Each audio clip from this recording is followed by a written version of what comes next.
आधी हकीकत आधा फसाना। जो जान बचाए वो भगवान, जो दर्द और बीमारियों से निजात दिला दे वो देवतुल्य। इसलिए बहुत से लोग डॉक्टरों को धरती का भगवान भी कहते हैं।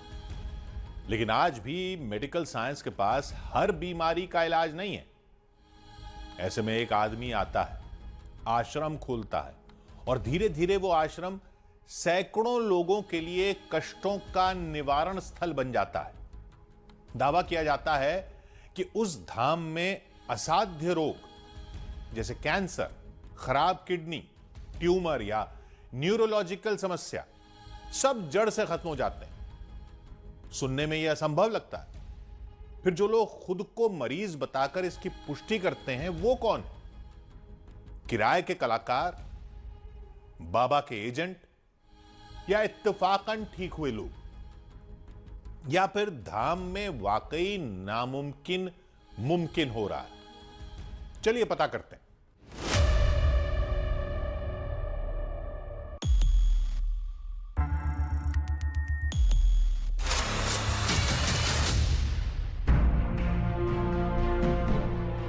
हवन की अग्नि में भस्म होते दुख, संकल्प की शक्ति से खत्म होते रोग, स्मृतियों के विनाश से समाप्त होते संकट। मेडिकल साइंस को चुनौती दे रहा है करौली सरकार का स्मृति अनुसंधान। क्या ये सारे दावे सच हैं, हकीकत है या फसाना है, चमत्कार है या आडंबर है? ये सच जानने की बहुत लोगों ने कोशिश की, लेकिन सब हार गए। लेकिन आज सच आपके सामने होगा जब हम बाबा के आश्रम के अंदर जाएंगे, सबको परखेंगे, सवालों से भक्तों की जांच करेंगे, बाबा की बातों का टेस्ट करेंगे। इसी प्लानिंग के साथ हम पहुंच गए उत्तर प्रदेश के कानपुर में स्थित करौली सरकार के आश्रम।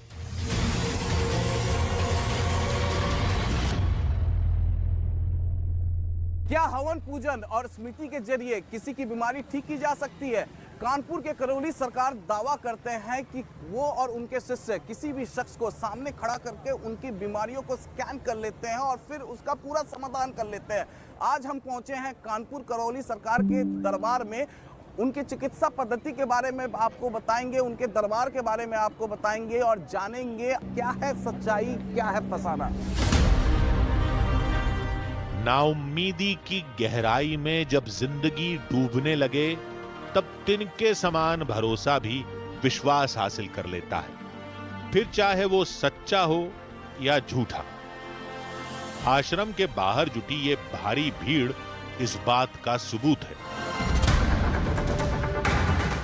मस्तक पर त्रिपुंड, गले में बाबा की माला, सैकड़ों की भीड़, गाड़ियों का रेला। ऐसा लग रहा था जैसे हम किसी मेले में आ गए हों। ये तो समझ आ गया था कि बाबा पर विश्वास करने वालों की संख्या बहुत बड़ी है, लेकिन ये विश्वास सच की कसौटी पर कितना खरा उतरता है ये थोड़ी देर में आप खुद देख लेंगे। अंदर दाखिल होते ही लंबी लाइन लगी दिखाई दी। पता चला कि आश्रम में होने वाली सारी क्रियाओं के लिए सबसे पहले पर्ची कटवानी पड़ती है। जैसे ही करौली सरकार के जो भक्त हैं वो करौली सरकार के आश्रम में एंटर करते हैं, जो सबसे पहली चीज है आश्रम में एंटर करने के ही, यहाँ पर मैं तस्वीरों के जरिए आपको दिखाऊं तो ये काउंटर्स बने हुए हैं और यहाँ पर कई काउंटर्स हैं। इस तरीके से 1, 2, 3, 4, 5 इस तरीके से कई काउंटर्स यहाँ पर बने हुए हैं और भक्तगणों का आप लाइन यहाँ पर देख पा रहे हैं करौली सरकार का। ये भक्तगण है जो अर्जी लगाने के लिए, यानी करौली सरकार के दरबार में अपने कष्टों को दूर करने के लिए, कष्टों का निवारण करने के लिए यहाँ पर ये अर्जी लगाते हैं, जिसके बाद वो अर्जी लगाने के बाद वो करौली सरकार से जाकर उनके दरबार में मुलाकात कर सकते हैं। बाबा के साधकों का दावा था कि जिसकी पर्ची कट गई उसकी समस्या का निदान तय है। यहाँ पर जितने भी लोग हैं सभी लोग अपना अर्जी लगाने आए हैं और जो भी उनके कष्ट होते हैं उसके लिए वो संकल्प प्रार्थना करते हैं और अर्जी के माध्यम से उनके जो कष्ट है उसके लिए प्रार्थना करते हैं, तभी अपनी हवन प्रक्रिया अपनी पूरी कर पाते हैं। अच्छा, मतलब पहले अर्जी और उसके बाद यहाँ से हवन करने जाएंगे। अर्जी उनकी प्रार्थनाएं हैं जो उनके संकल्प बन के पूरे होते हैं और उनके कष्ट उस हिसाब से फिर दरबार देखता है। सच जानना है तो यहाँ की क्रियाओं को समझना होगा। साधक के मुताबिक भक्त अर्जी में अपने कष्ट लिखता है और अर्जी बाबा के दरबार में पहुंचते ही बीमारी खत्म होना शुरू हो जाती है। जो भी उनके कष्ट होते हैं वो उन्हें अपने अर्जी लगानी होती है। अर्जी लगाने के बाद ही दरबार उनकी पूरी की पूरी जो उनकी प्रार्थनाएं हैं वो स्वीकार करता है, इसीलिए अर्जी लगाते हैं। और इसके बाद हवन, इसके बाद फिर आपकी हवन प्रक्रिया है और विभिन्न प्रक्रिया। हवन के बाद फिर दरबार में आप जाते हैं, करौली दरबार में आप जाते हैं, फिर आप गुरुदेव से मिलते हैं और फिर आप पूरा का पूरा समाधान अपना समझते हैं क्या है कैसे। हम यज्ञ स्थल की ओर चल दिए। पूरा आश्रम लोगों से पटा हुआ था। विशाल मजबूत इमारतें, दीवारों पर देवी देवताओं की तस्वीरें और जगह जगह पर शिव और शक्ति की प्रतिमा। यही बाबा के आराध्य हैं और इस आश्रम के आधार भी।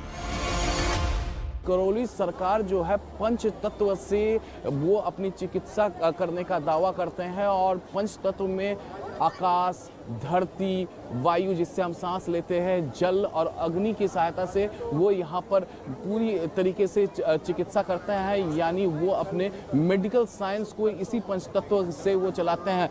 करौली सरकार के लिए ये कहा जा रहा है कि वो महादेव यानी भगवान शिव शंकर और मां शक्ति के भक्त हैं और यही वजह है कि हर जगह पर आश्रम में इस तरीके से भव्य महादेव, भगवान शिव शंकर और मां शक्ति, काली मां और मां पार्वती, मां कामाख्या की बड़ी बड़ी प्रतिमाएं दिखेंगी और उनके भक्त कहते हैं कि इन्हीं का आशीर्वाद है करौली सरकार पर, जिसकी वजह से वो ठीक हो जाते हैं। कुछ इमारतों को पार करके हम वहां पहुंचे जहां हवन हो रहा था। इमारत के अंदर विशाल हवन कुंड था। पास ही पुरोहितों की टोली माइक पर मंत्रोच्चारण कर रही थी। हवन कुंड के चारों ओर खड़े लोग आहुतियां अर्पण कर रहे थे। कहते हैं यहां दी हर आहुति के साथ रोग शरीर से खत्म होता जाता है। हवन के बाद क्या करते हैं फिर? हवन के बाद में रुद्राभिषेक के लिए जाते हैं। रुद्राभिषेक के बाद में एक रुद्राष्टाध्यायी से हवन होता है, फिर एक हवन करना पड़ता है और उसके बाद में विष्णु सहस्त्र नाम करना पड़ता है। विष्णु सहस्त्र नाम के बाद में कुछ संकल्प इत्यादि होते हैं जो दरबार के द्वारा कराए जाते हैं। उसके बाद में मां महाकाली पूजन होता है, रात में श्री सूक्त से अभिषेक। दरबार में इस हवन के बाद ही जाते हैं क्या? हाँ जी जी, यहाँ हवन करने के बाद दरबार में जाते हैं जी। ये तो प्रक्रिया है, प्रक्रिया करने के बाद में गुरुजी से मिलते हैं ये लोग और वन डे में इनका जो है सारी समस्याएं समाप्त हो जाते हैं और ये स्वस्थ हो जाते हैं। बीमार लोगों या उनके परिवार वालों के अलग अलग बैच बनाए जाते हैं, फिर वो पुरोहितों के निर्देशानुसार हवन करते हैं। एक बैच के बाद दूसरा बैच हवन करता है। जनमांतरकृतानि च तानि सर्वाणि न सन्तो। इस मंत्र का अर्थ है यानि कानि च पापानि जन्मांतरकृतानि च, क्योंकि आत्मा का कभी नाश नहीं होता है। महज हवन करने से रोग नष्ट हो जाए ये मान पाना मुश्किल था। हमने सोचा कि कहीं आश्रम में किसी प्राचीन पिलाया जाता हो और प्राचीन पद्धति होने के कारण आश्रम उसे गुप्त रखता हो। वहां हो रही हर हरकत को हम बेहद ध्यान से देखते रहे। करीब 1 घंटा बीत गया, लेकिन हमें वहां कुछ रहस्यमयी होता नहीं दिखा। तो हमने फिर से रोग नाश का रहस्य पूछा। लोग जो है कई प्रकार के विकार अपने जो है बुद्धि में धारण कर रखते हैं, उससे ग्रसित रहते हैं, पीड़ित रहते हैं, परिवार में क्लेश रहता है। उससे मुक्ति के लिए शरीर के जो कष्ट होते हैं, जो हमारे 7 शरीरें हैं, 6 शरीरें हैं, उनके द्वारा जो भी रोग उत्पन्न होते जाते हैं हमारे स्थूल शरीर में, सूक्ष्म शरीर के द्वारा, तो इस हवन से हम लोग जो है ऊर्जा प्राप्त करते हैं। माँ भगवती की आराधना करते हैं, 10 महाविद्या की जो है हवन करते हैं, 10 महाविद्या का, तो उससे हम लोगों को ऊर्जा प्राप्त होती है। तो उसी ऊर्जा के माध्यम से परम पूजनीय गुरुदेव भगवान श्री करौली शंकर महादेव जो है भक्तों की चिकित्सा करते हैं। किसी सामग्री के कम पड़ने से हवन रुका तो हमने लोगों से बात की। मुझे अस्थमा था जो पूरी तरीके से नष्ट हो गया है अभी, और मेरे भाई को स्कैल्प का सोराइसिस था, वो भी नष्ट हो गया पूरी तरीके से। सिर्फ करौली सरकार के यहाँ आने से नष्ट हुआ? हाँ, उसके पहले हम लोग बहुत जगह गए थे लेकिन कुछ नहीं हुआ था, लेकिन यहाँ पे आए सब एक ही हवन में, 1 डे हवन में पूरा चला गया। हमने कई लोगों से सवाल पूछे, सबकी बीमारियों के नाम बदले, लेकिन करौली धाम में ठीक होने की कहानी एक जैसी थी। और वो लोग बीमार हुए फिर आश्रम में ही ठीक हुए, इस बात का सबूत क्या है? इसलिए हमें उनकी बातों पर शक होने लगा था। आधी हकीकत आधा फसाना की टीम वहां लोगों से सवाल करेगी, पूरी व्यवस्था को परखेगी। ये बात आश्रम के व्यवस्थापकों को पता थी, इसलिए मुमकिन है कि हमारे लिए भ्रमजाल बुना गया हो। हमारे सामने हवन में बैठे बैठाए लोग बाबा के लिए काम करते हों, या फिर एक्टर हों, या फिर वो लोग हों जो इत्तेफाकन ठीक हो गए हों। हवन स्थली के बाहर सैकड़ों की संख्या में लोग थे। हमने तय किया कि बिना किसी को बताए बाहर किसी को भी चुनकर बात करेंगे, क्योंकि सैकड़ों कलाकार या एजेंट बुला पाना लगभग नामुमकिन काम है। हमने आश्रम में तलाशना शुरू किया।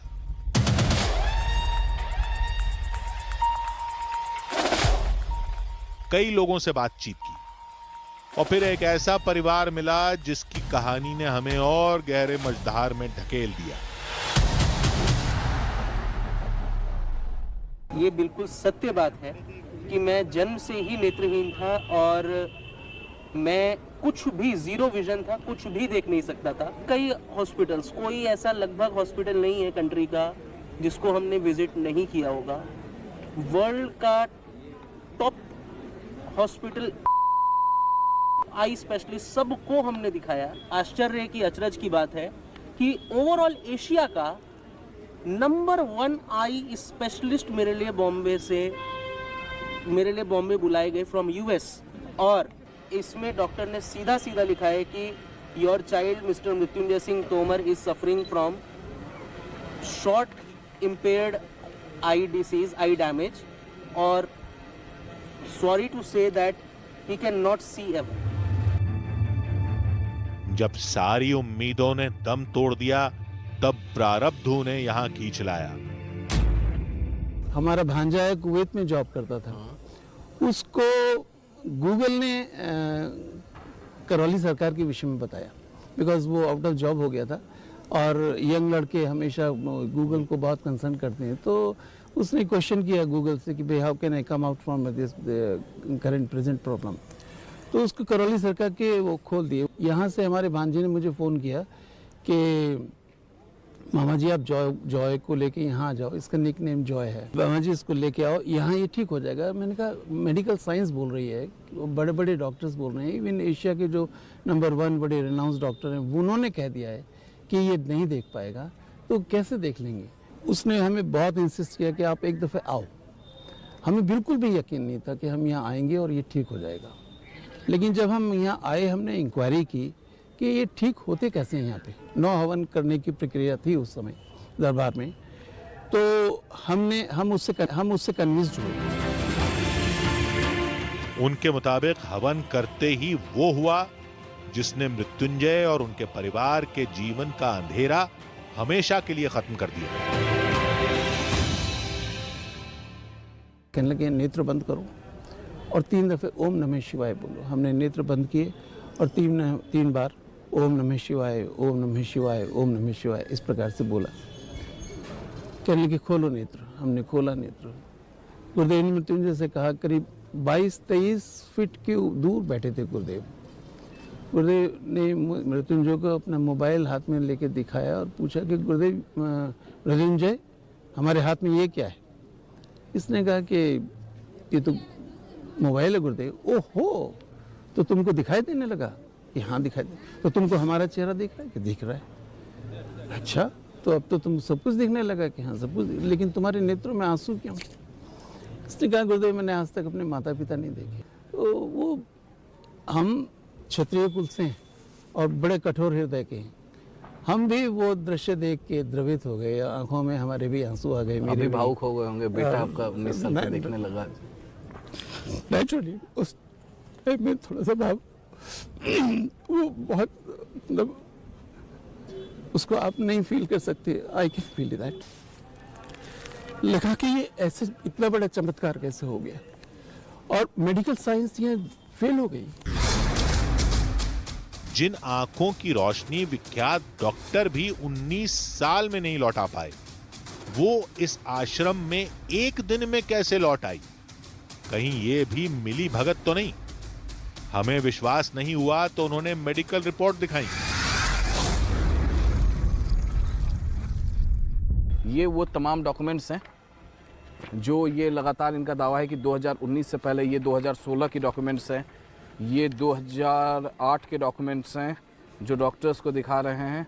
डॉक्यूमेंट्स इनके पास तमाम वो लेकर यहाँ पर पहुँचे हुए हैं, इनसे बातचीत हो रही है और इनका कहना है कि अब आपको बिल्कुल एकदम दिख रहा है। इसका देन सिर्फ सिर्फ सिर्फ सिर्फ और सिर्फ मेरे प्रिय प्रिय प्रिय गुरुदेव करौली शंकर बाबा जी। इसका संपूर्ण श्रेय उन्हीं को जाता है। मेडिकल साइंस जहाँ रुक जाती है वहाँ ये जो करौली सरकार में जो एनर्जी ट्रांसफ़र करने की जो प्रक्रिया है वहाँ से वो शुरू होती है। एग्जाम्पल्स यहाँ हम अकेले नहीं हैं, ऐसे न जाने कितने और लोग हैं जो नाउम्मीद थे और वो ठीक हुए, और इसको हम ईश्वर की कृपा भी कहेंगे।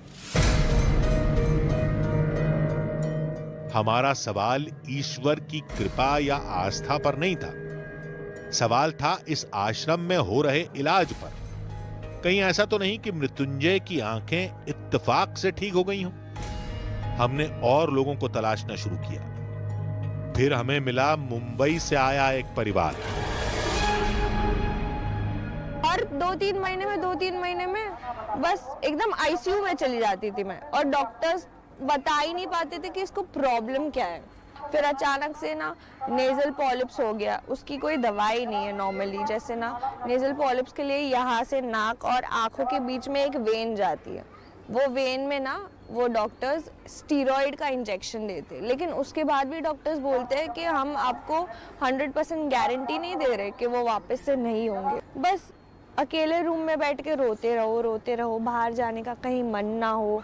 और अगर बाहर कहीं चले भी जाओ, जैसे ट्रेन्स में ट्रैवल किया करती थी, लोकल ट्रेन्स में मुंबई होती है, तो ऐसा लगता था कि बस पैर नीचे रख ही दूं, ट्रेन से चलती ट्रेन से पैर नीचे रख दूं। किसी करीबी से जानकारी मिलने के बाद वो करौली सरकार धाम आई और चमत्कार हुआ। जैसे एस्थमा सारा खत्म, सारे नेजल पॉलिप्स खत्म, सारी फिजिकल प्रॉब्लम्स सारा कुछ खत्म। मैं इतनी बदल गई हूँ, शायद मैं समझा नहीं पाऊंगी, लेकिन जो मेंटल, जो ऐसा लगता था ना कि एकदम ही कि अब मुझे जीना नहीं है, मर जाना है, वो सब उल्टा अब ऐसा लगता था। अब जब से दरबार आए हूँ तो ऐसा लगने लगा है कि नहीं, अब जीना है, बाबा ने नया जन्म दिया है। आज मैं जो भी हूँ सब कुछ गुरुजी और माँ बाबा की वजह से हूँ। कोई पुरानी टीस कुरेदी जाए तो वो यूं ही फूटती है, लेकिन सीरत बदलते आंसुओं की ऐसी कहानी सिर्फ मानसी की नहीं है। मुझे 18 साल हो गए थे शादी के, बच्चे नहीं थे मेरे। सभी जगह दिखाया, बहुत जगह दिखाया, बनारस दिखाया, सबसे बड़ा हॉस्पिटल, वहाँ पे लोग बोले कि वहाँ दिखा लीजिए, वहाँ दिखाए। कहीं से आपको कुछ फायदा नहीं मिला तो आप करौली सरकार के जी, 2019 में हम आए थे यहाँ पर और मेरे फादर के एक दोस्त थे, वही लेकर के आए कि चलो एक बार उस जगह का भी दर्शन करो। आए बाबा से कहे, प्रार्थना की, बाबा ने मेरी पुकार सुनी। मेरे माथे पर निसंतानता का कलंक लगा हुआ था, जो बाबा ने मुझे चंदन लगा करके आज मुझे ऊंचा स्थान दिया है। इसके लिए मैं इस दरबार का और बाबा का जन्म जन्मांतर तक रेडी रहूँगा। जो बाबा ने मुझे पारितोषिक दिया है, गिफ्ट दिया है। 18 साल के बाद मेरे घर में बच्चा आया है। इन लोगों के लिए बाबा का इलाज चमत्कार है और हमारे लिए सवाल। तभी हमें पता चला कि बाबा भक्तों से मिलने आने वाले हैं और ये हमारे लिए सुनहरा और आखिरी मौका था। करौली सरकार पर कई तरह के आरोप लगते रहे हैं, जैसे रोग ठीक करने का झांसा देकर मोटी रकम ऐंठना, कलाकारों को मरीज बनाकर पेश करना, उनसे बीमारी ठीक होने की मनगढ़ंत कहानियां सुनवाना और एक बड़ी टीम का होना जो चमत्कारी बाबा के तौर पर उनकी इमेज बनाती है। करौली सरकार का आश्रम बहुत बड़ा है, इसलिए टीम का बड़ा होना लाजमी है, लेकिन वो टीम करती क्या है यह पता करना मुश्किल है। तब तक हमने जो जांच की थी उसमें हमने भीड़ से अपनी मर्जी से लोग चुने और उनसे सवाल पूछे। सैकड़ों कलाकार मरीज बनाकर हमारे सामने भेजे गए हों, यह नामुमकिन काम है। यह भी सच था कि हमने जिससे भी बात की उन सब ने बीमारी ठीक होने का दावा किया, यानी पलड़ा बाबा के दावे की ओर झुकता है। लेकिन सच दिखती इस कहानी में एक रहस्य और भी है।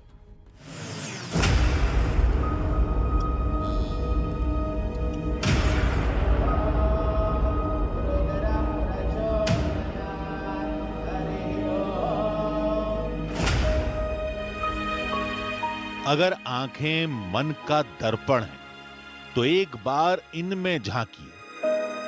किसी की आंखों में शून्यता दिखेगी तो किसी से बहता दर्द।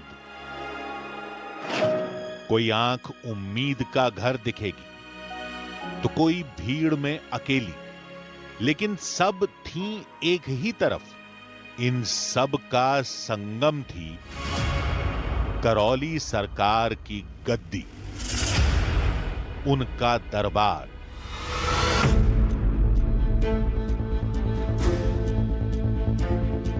अगर यह सब भ्रमजाल था तो बहुत मजबूत और मोटा पर्दा था।